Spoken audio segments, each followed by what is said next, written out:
going within today. You're in my mind, I'ma be okay. A little love goes a long way. So I'm going within today. I'm going within today. You're in my mind, I'ma be okay. A little love goes a long way. So I'm going within today. You are not every thought you think. Hello, beautiful souls, and welcome back to the Going Within podcast. I am your host, Reiki Master Sheena C. And I want to thank you for choosing to spend this time with me.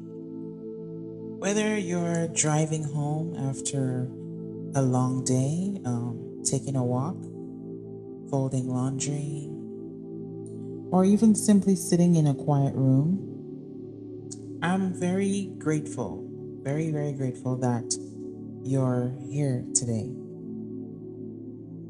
And before we begin, let's do what we always do. Let's slow down, take a deep breath with me. Inhale, hold it. Now slowly exhale. Again, breathe in peace and breathe out tension. One more time. Breathe in awareness and breathe out everything you've been carrying today. Now, allow yourself to simply be here, be present. Today's episode is called Becoming the Observer. Becoming the Observer. This is a good one. So sit tight and buckle your seatbelts. Okay? Because honestly, I believe this one is one of the most life-changing skills that we can ever develop as human beings here on this planet. Because most of us spend our lives believing, every thought that enters our minds, our consciousness, we assume that because we think something, and I made a video about this before, it's on TikTok, Going Within Podcast TikTok, you can check that out. We tend to assume that because we think something, that it must be true. Or because we feel something, that it must define who we are. Because maybe we're upset, we assume we'll change, we can't change it, or that we'll always feel that way. But what if that's not true? Right? What if you are not your thoughts? What if, you are the one that's noticing your thoughts? And today we're going to explore what it means to step back from the constant noise in our minds, and then begin observing it with curiosity instead of judgment. So I want to ask you a question. Have you ever noticed that your mind has an opinion about almost everything? Everything. Before you even get out of bed, it's already talking. I didn't sleep enough. I'm tired. I hope today goes well. I have too much to do today. Oh, I should have handled that conversation I had with so-and-so yesterday better, differently. What if something goes wrong today? It doesn't take a break. Your mind just keeps going and going. You know what I'm talking about. It comments on your appearance, excuse me, your relationships with others, your job, your future, your past. Sometimes what it does is it even argues with itself. Do you understand what I'm saying? One moment you're excited, and then 5 minutes later you're doubting yourself. It's almost like having a roommate who never stops talking, blah blah blah blah blah blah. It's like, oh my goodness, can you take a break from speaking, please? And the problem isn't that your mind thinks, because that's its job, right? The problem is that, many of us, we've never learned that we don't have to believe every single thing that our mind says. So imagine for a second, you're standing on the side of a road and you're watching cars pass by. Some are small, some are loud, some move slowly, some move fast. Now imagine that every car represents a thought. One car says, "You're not good enough." Vroom. Another one says, "You're doing great." Vroom. Another one says, "You'll probably fail today." Vroom. And another one says, "Everything is gonna work. It's gonna work out for you today." Right? Here's a question. Do you have to jump over every car? Well, of course not. You can simply watch them pass by, one after the other. That's what becoming the observer feels like. Instead of climbing into every thought and letting it take you somewhere, you just notice it. You notice it, you acknowledge it, and then you let it continue down the road about its merry way. And there's so much freedom in realizing that thoughts are just visitors. They aren't permanent residents unless we invite them to stay. Most emotional suffering doesn't begin with an event. It begins with the story, right? The story that we tell ourselves about the event. Are you still with me? Maybe someone doesn't text you back, let's say. That fact is simple. They haven't responded. But then the mind gets involved, right? Oh, they're upset with me. Oh, I must have said something wrong. They don't care. They don't have time for me. I'm being rejected. Me. And you notice how quickly the story begins to grow in our minds. And within minutes, we've gone from one unanswered text to question our entire relationship. Am I the only one that has done that? I mean, come on. I cannot be the only one. There's got to be somebody out there who's done this before. Okay? And sometimes life isn't creating our suffering.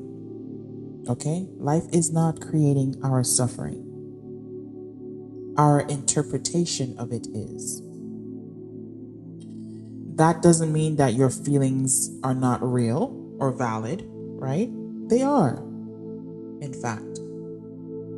But your first interpretation isn't always the truth. And learning to observe before reacting can completely change the outcome. I'm going to say that again. Learning to observe before reacting can completely change the outcome. One of the biggest lessons I've learned in my life is that emotions deserve to be acknowledged, right? They do, absolutely. But they don't always deserve to be obeyed. You understand what I'm saying here? Think about that for a second. If you acted on every emotion that you've ever had, right? Your life would probably look very, very different. Okay?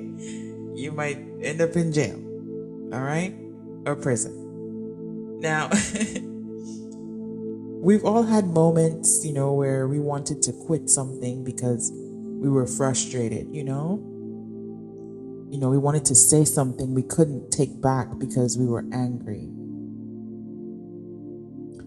We wanted to give up because we were discouraged. But one thing about emotions is that they move. They're like the weather, right? Some days are sunny, some days are cloudy, some days bring storms. But none of those conditions last forever, right? You see the picture that I'm painting? The observer is someone who understands that emotions can be fully felt, right? Without becoming permanent identities. You don't have to let it be who you become. Instead of saying things like, I'm anxious, try saying something more like, I'm noticing anxiety today. I'm noticing it, right? Not I am anxious. I'm noticing anxiety today. Instead of saying things like, oh, I am angry, try, I'm noticing anger. Yep. I'm noticing that anger is creeping up on me, and yeah, that I do not accept this.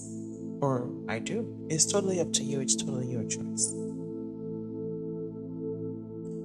But it's a small shift in language. And it creates a tremendous amount of emotional space for you.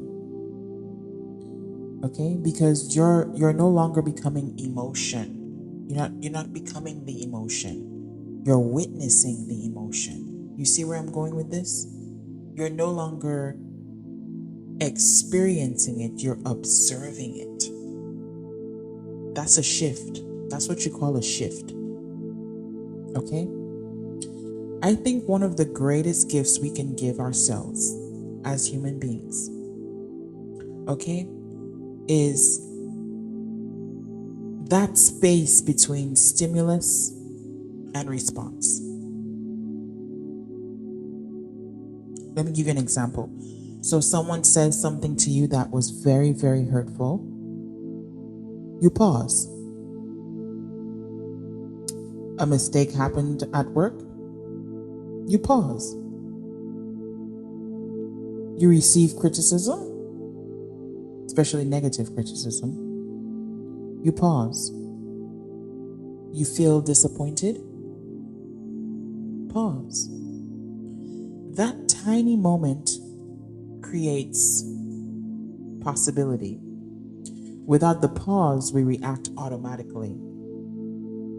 With the pause, we choose. That's where your power lies. And choice is where freedom lives. That's your true power.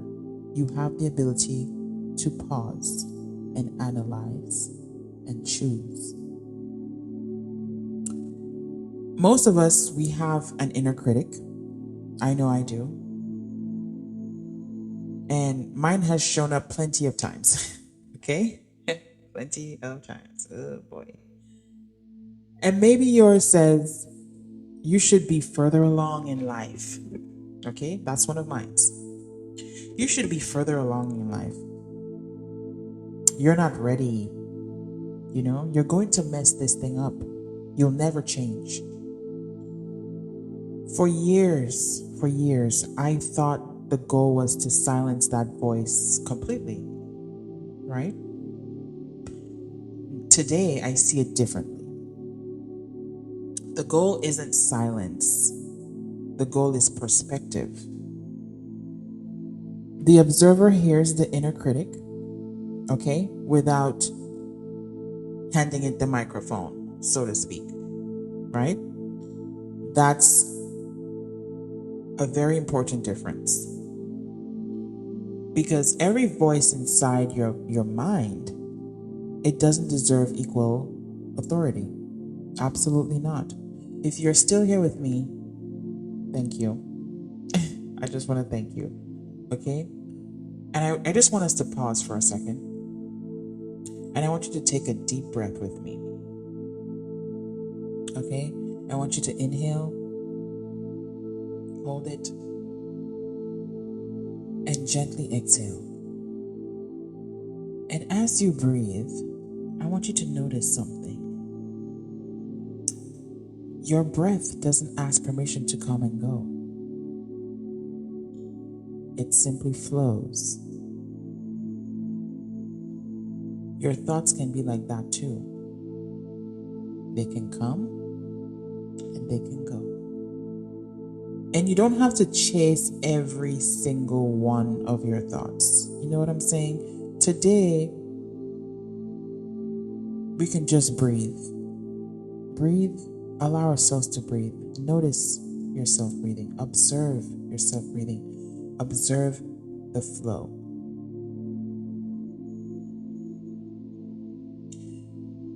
Awareness isn't just something we practice while we're meditating. It's something we carry into everyday life. It's how we answer difficult conversations, right? It's how we respond to the disappointments that may come. It's how we stop letting temporary emotions make permanent decisions, right? Temporary emotions make permanent decisions. We got to stop it. One of the most powerful discoveries I've made is that life isn't always shaped by what happens to us. It's shaped more so by what we do next, right? Think about that. Two people can experience the exact same event. One person will grow from it. The other becomes trapped by it. That's the difference. The event was the same. The response was different though. So when we become the observer, we begin noticing that tiny space between an event and our reaction to that event. Someone criticizes you? Pause. They misunderstand you? Pause. Your plans fall apart? Pause. That pause is incredibly powerful. Because inside that pause lives choice, the power of choice. And every time we choose awareness instead of automatic reaction, we're creating a different future, a different timeline, a different trajectory, right? I used to think that every negative thought needed to be solved. Like, for instance, if my mind said, hey, you're falling behind on this project or whatever, I would immediately start defending myself, right? If it said like, you're not doing enough, I'd just work harder. If it said, what if this doesn't work out? I'd spend hours trying to eliminate every possible risk. It was exhausting. Then one day I realized something, that not every thought deserves a debate. Sometimes the healthiest response is simply, I hear you, okay? And then keep living your life. I hear you, but okay. You know what I'm saying? Imagine someone standing outside your house and they're shouting opinions through your window, you wouldn't feel obligated to invite them inside, right? So why do we invite every fearful thought into our minds and offer it a seat at the table? Why do we do that? Some thoughts deserve attention. Yes, they do. Absolutely. And others, they simply deserve acknowledgement before being allowed to leave. Like, I see you, I hear you, but nah, you got to go. Right? And have you ever wondered why certain situations affect you more than others? Like, why one comment stays with you all day while someone else forgets it within minutes? Right? Why one rejection feels unbearable? Like, how could they? The audacity, you know? Or why one disagreement ruins your whole mood for the entire day? Like, I mean, your whole day is ruined because of this one disagreement you had with so and so. Those moments are worth paying attention to. It's in those moments, not because they define who you are, but because they reveal something to you. Triggers are something that, they often point towards places that still need healing, right? The observer. The observer doesn't shame themselves for being triggered. We don't do that. You're triggered, you're triggered. It is what it is. You become curious. Why am I triggered?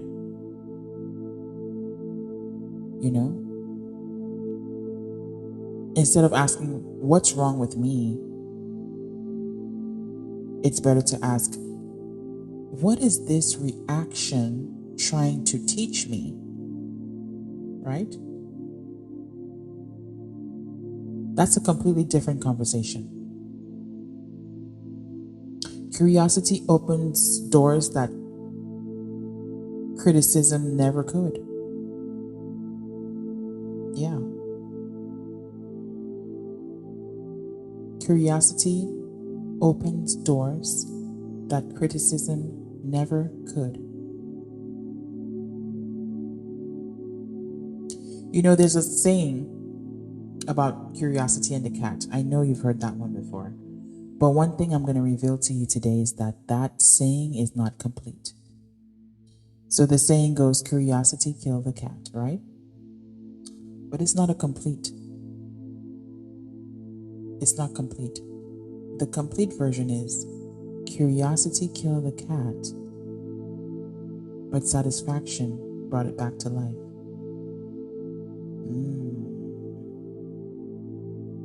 Sometimes we're not reacting to what's happening today.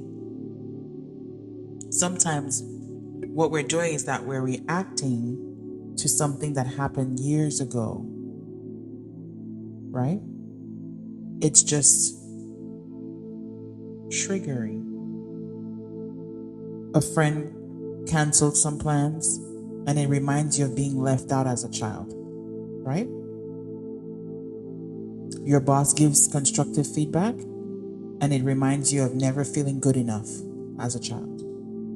Someone needs space, it reminds you of abandonment. The observer notices these patterns, and this is how you begin your healing. This is how you begin to heal that inner child within you that's been through those things, that trauma, those traumatic events that made you who you are today, and how you deal with conflict, how you deal with situations on every level.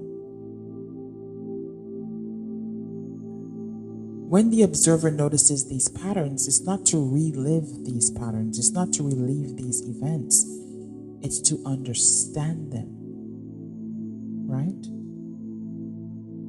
Healing begins when we recognize that not every emotional reaction belongs entirely to the present moment. It's from the past. The past quietly borrows today's circumstances to ask for our attention. It's something that needs our attention because it's saying, hey, we got to work on this. We got to work through this. We got to grow through what we go through. Oh man, I'm spitting bars today. Clock it. But for real, you understand what I'm saying? Our minds love to travel.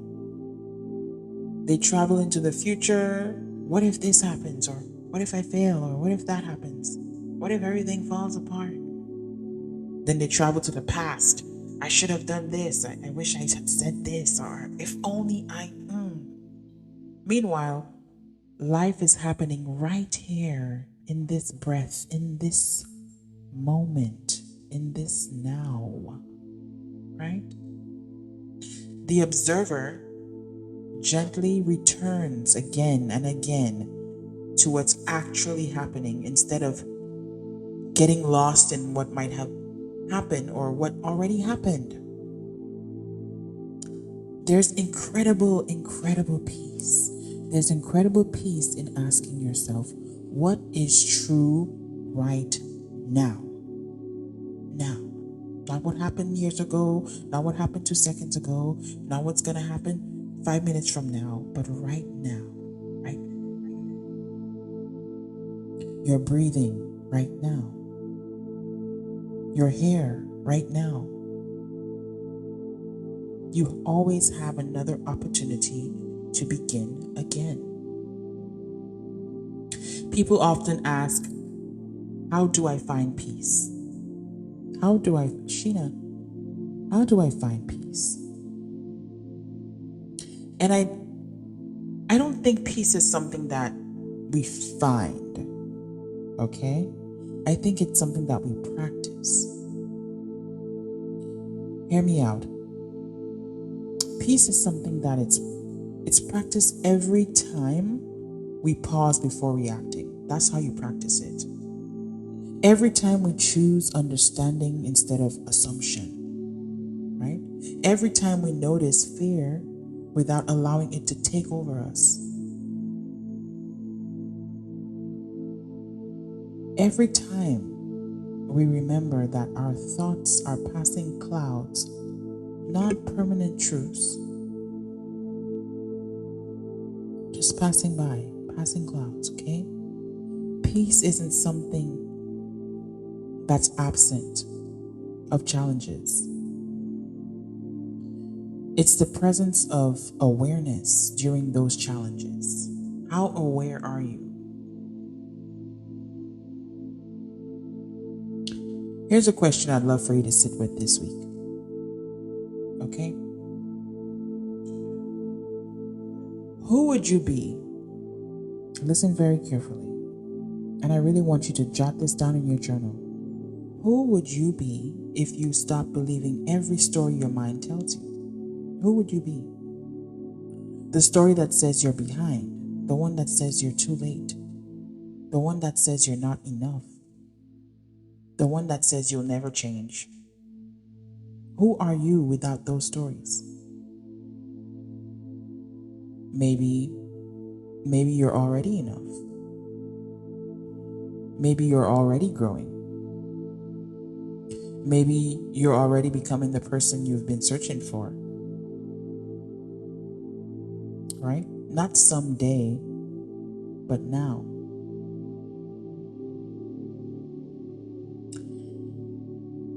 This one is heavy, and I know it's gonna be a very good tool, guide, and help for many of you who are listening. Because I know there's so many of us out there who are struggling with this. Okay? Before we close, I want to leave you with something practical. Okay? For the next 7 days, I want you to practice this. Whenever you notice yourself becoming overwhelmed, right? I want you to pause. Take one deep breath. Okay? Then quietly ask yourself. So you're gonna pause. Take a deep breath. Let it go. And I want you to quietly ask yourself, what am I noticing here in this moment, in this now? Not what am I, but what am I noticing? Okay? I'm noticing frustration. I'm noticing fear. I'm noticing sadness. I'm noticing excitement. And notice how different that feels. Instead of becoming it and embodying it and being it, and notice it. Become the observer. Notice how different that feels for you. You're creating space for yourself. You're allowing the emotion to exist without allowing it to define you. Right? With love, of course. With love. And over time, that small habit changes the way that you experience your entire life. Your life will be different from here on out. Trust me on this one. But you have to put it into practice. It's a must. Practice is what's going to get you there. You have to put this into practice every day. That small habit is going to change your life. I guarantee you, if you put it into practice. I can give you the knowledge, I can give you the tools, but you will not become powerful unless you apply it to your everyday life, unless you apply it to your life. Okay? That's where the power lies, by application.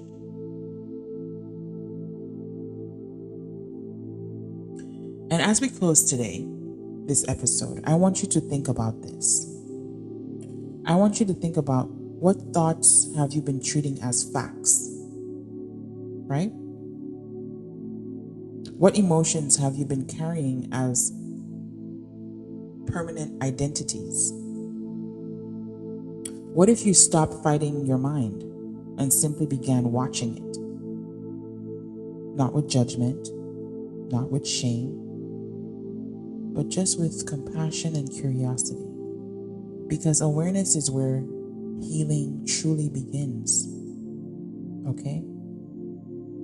And the moment that you realize, I am the one noticing these thoughts, you have already taken your first step toward freedom. You have already taken the first step towards your freedom, honey. Remember, the voice in your head is speaking, but you are the one listening. All right? You are not every thought that passes through your mind. That is not always you. You are not your worst day. You are not your biggest mistake. You are not your anxiety. You are not your fear. You are the awareness behind it all. Right? Trust yourself. The calm presence that reminds even when life feels chaotic. Right? And the more you practice becoming the observer, the less you'll be controlled by every passing emotion. And that's how you become powerful. That's how you become powerful. You'll begin responding with intention instead of reacting from habit. So we're changing habits. We're changing habits from allowing it to become who we are to observing it and watching it pass by and choosing, making that choice. You'll discover that peace does not come from controlling life. It comes from changing the way you relate to life. I'm going to say that again. You'll discover that peace does not come from controlling life. It comes from changing the way you relate to it. So this week, I want you to slow down. I want you to notice, observe, be curious. And remember, healing doesn't always happen because life changes. Sometimes Healing happens because your relationship with your own mind changes. So take one final deep breath with me. Inhale, hold it. Now slowly exhale. Yes, yes, yes. I'm so excited for you on this journey. So thank you so much for spending this time with me. Thank you for continuing to choose yourself. And thank you for going within. Until next time, protect your peace. Trust your journey. Okay? You don't have to believe every thought you think. Sometimes the greatest freedom comes from simply watching the clouds pass and realizing that behind every cloud, the sky has been there all along. Aww. So that's it for today, guys. And before I go, I would like to ask for your help with the podcast growth by liking and subscribing on whatever platform you're listening on. Leave a comment, share with your family and friends. This helps us to spread awareness and reach the people who need to hear it. And thank you so much for your support and your love. I appreciate each and every one of you for listening. And I'll talk to you in the next episode, okay? So stay safe, stay positive, stay healthy. I love you, and namaste.